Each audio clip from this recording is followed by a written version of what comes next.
Assalamualaikum warahmatullahi wabarakatuh. Alhamdulillahirrahmanirrahim. Teman-teman sekalian, kembali lagi di channel Kata Alris, channel yang menyuguhkan berbagai macam informasi, edukasi, dan mudah-mudahan channel ini selalu memberikan manfaat kepada para penonton sekalian dan teman-teman sekalian.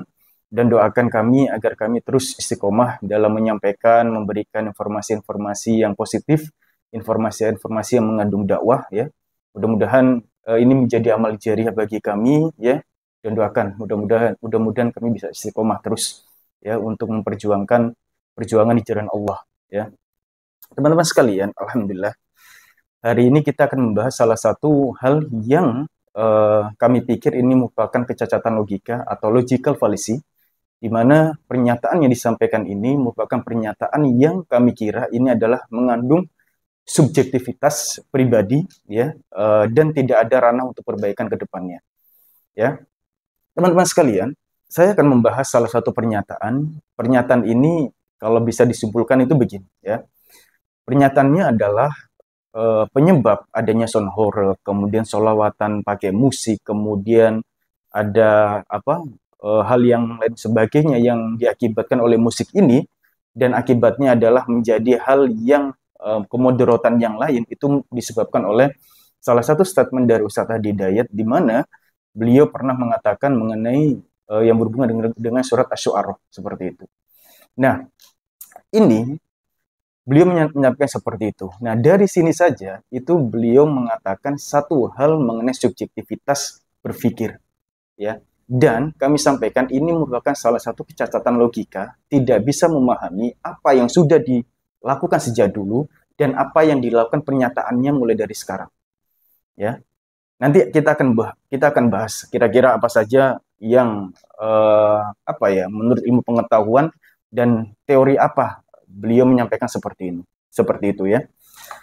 Teman-teman sekalian, di dalam ilmu pengetahuan, apalagi kita berhubungan dengan pernyataan yang berhubungan dengan logika, itu merupakan salah satu subjektivitas, di mana subjektivitas ini timbul dari rasa kebencian yang memang tidak suka kepada orang itu sejak lama, seperti itu. Dan pada akhirnya, ketika ada sesuatu yang buruk atau yang jelek, selalu dikaitkan dengan person seperti itu. Nah, ini namanya teman-teman sekalian, namanya adalah argumen ad populum atau appeal to majority. Ya, artinya apa? Jadi, ini merupakan kecacatan logika karena menganggap sesuatu itu benar hanya karena mayoritas percaya itu benar. Dan kita tahu, mayoritas yang memang mendukung orang ini, ya, mendukung orang ini memang mengatakan bahwa ya penyebabnya adalah Ustadz Hadi Dayat. Ya, yang paling salah adalah Ustadz Hadi Dayat, seperti itu. Ya, sehingga ini merupakan salah satu kecacatan logika di mana ini tidak bisa dipertanggungjawabkan. Ya, kenapa? Karena ini muncul dari subjektivitas berpikir atau nalar yang pendek, ya, karena ada kebencian di awal untuk apa? Untuk menyampaikan sesuatu pendapat yang memang tidak benar dan sudah dilakukan sejak dahulu. Ya, contoh sederhana saja. Kapan sound horror itu muncul? Dan kapan pernyataan Ustadz Hadi Dayat itu muncul? Itu kita bisa bandingkan. Dan tidak bisa kita linearkan atau kita mencarikan hubungan antara pernyataan atau tindakan yang sudah dilakukan sejak dahulu. Itu tidak bisa. Nah, ini makanya ada kecacatan logika di mana proses berpikir ini tidak ilmiah sama sekali. Dan ketika ini tidak ilmiah, maka timbul satu subjektivitas, dua adalah tuduhan, ketiga adalah fitnah. Ya, ini merupakan tiga hal yang merangkup untuk pernyataan seperti itu. Nah, maka dari itu kami sampaikan bahwa ini merupakan tidak ada dasar sama sekali, ini murni untuk menyudutkan seseorang. Kita lihat teman-teman sekalian. Dan saya pribadi itu tidak setuju dengan adanya sholawat yang mungkin diiringi musik dengan berlebihan, ya, dengan berlebihan, aksi-aksi berlebihan. Ya, saya pribadi tidak setuju, ya. Tetapi di sini saya berupaya untuk bagaimana teman-teman sekalian bisa melihat dari sisi yang lain atau berpikir secara jernih atau melihat dari sudut pandang yang lain agar teman-teman tidak mudah untuk terprovokasi, terpecah belah. Ya, maka dari itu teman-teman sekalian, maka kita perlu gali informasi seperti ini agar nanti ke depannya teman-teman bisa melihat kondisi secara real atau secara fakta dan teman-teman tidak tebang pilih. Ya. Dan di video sebelumnya saya sampaikan teman-teman sekalian bahwa Ustadz Hadi Dayat adalah manusia biasa yang pernah melakukan kekhilafan atau yang lain sebagainya, ya. Karena begini, ketika kita berbicara fikih, ya fikih itu luas.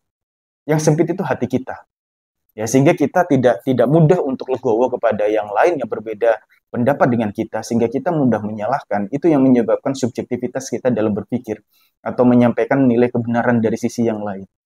Ya, coba kita melihat dari sisi yang lain. Teman-teman pasti akan mencoba untuk meredam itu semua sehingga kita bisa berpikir jauh lebih jernih. Ya, tadi saya sampaikan fikih itu luas, ilmu fikih itu sangat luas. Yang sempit adalah hati kita.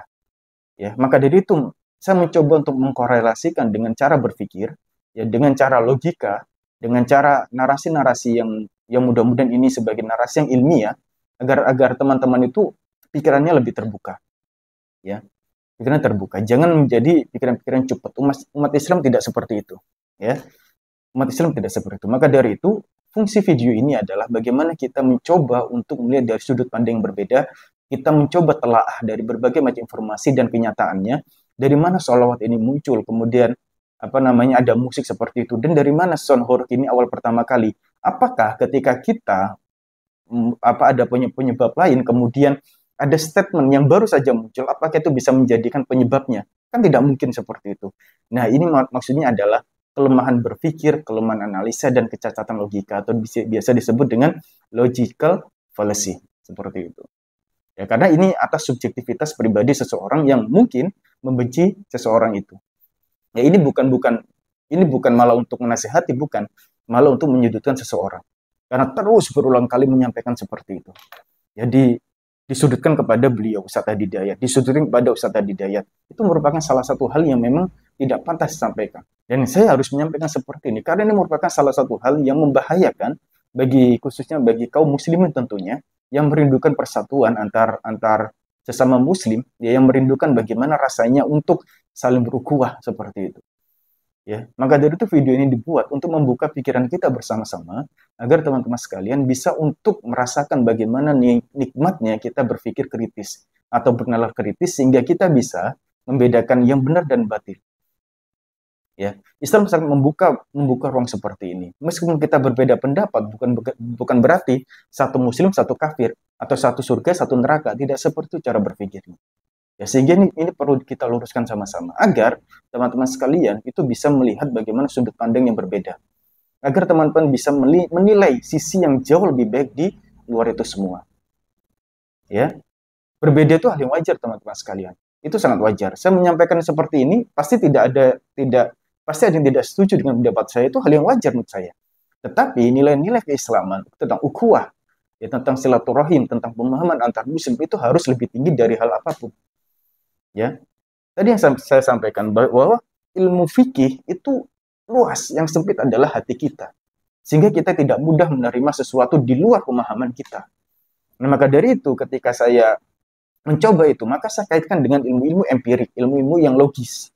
Ya, agar teman-teman terbuka pikirannya, agar teman-teman bisa menilai, oh, memang ini tidak betul, tapi kita bisa mencari sisi yang lain untuk kita mencoba berpikir atau beranalisa, ternyata ada kebaikan di sisi yang lain. Ya, ada kebaikan dari sisi yang lain. Saya di sini tidak berbicara hukum haram dan halalnya, tidak. Tapi saya mencoba untuk membuka pikiran teman-teman sekalian agar mencoba menilai di sini, ya, menilai di sini agar teman-teman bisa melihat dari sudut pandang yang berbeda, tidak bisa disatukan. Ya, ketika teman-teman sudah membenci, maka semua yang dilakukan adalah kesalahan semua. Tidak seperti itu. Padahal Allah Subhanahu Wa Taala berfirman, ya, bisa jadi apa yang kamu benci itu lebih baik, ya, lebih baik dari apa yang kamu senangi, seperti itu. Allah sudah menyampaikan seperti itu. Maka kalau membenci, jangan benci sepenuhnya. Bisa jadi itu baik darimu. Jika kamu menyukai sesuatu, belum tentu itu baik bagimu. Ya, oke, mari kita berpikir nalar kritis seperti ini. Ya, maka dari itu kecacatan pernyataan seperti ini, kecacatan logika seperti ini, ya, kemudian appeal to majority seperti ini, itu jangan terus disampaikan. Ya, jangan terus didengungkan seperti itu. Karena ini mencoba untuk membuat keretakan antar umat muslim. Ya, kita merindukan bagaimana rasa persatuan ukhuwah yang kita rindukan, yang pada dahulu kita pernah rasakan. Ya, maka dari itu mulai, ya, bagaimana kita merangkul semua, bagaimana kita mencoba untuk menyampaikan dalam satu titik di mana kalimat asyhadu alla ilaha illallah Muhammad Rasulullah menjadi poin utama dalam kita menentukan peradaban. Ya, jadi insya Allah itu teman-teman sekalian. Terima kasih. Mohon maaf. Ihdinas siratal mustaqim. Wassalamualaikum warahmatullahi wabarakatuh.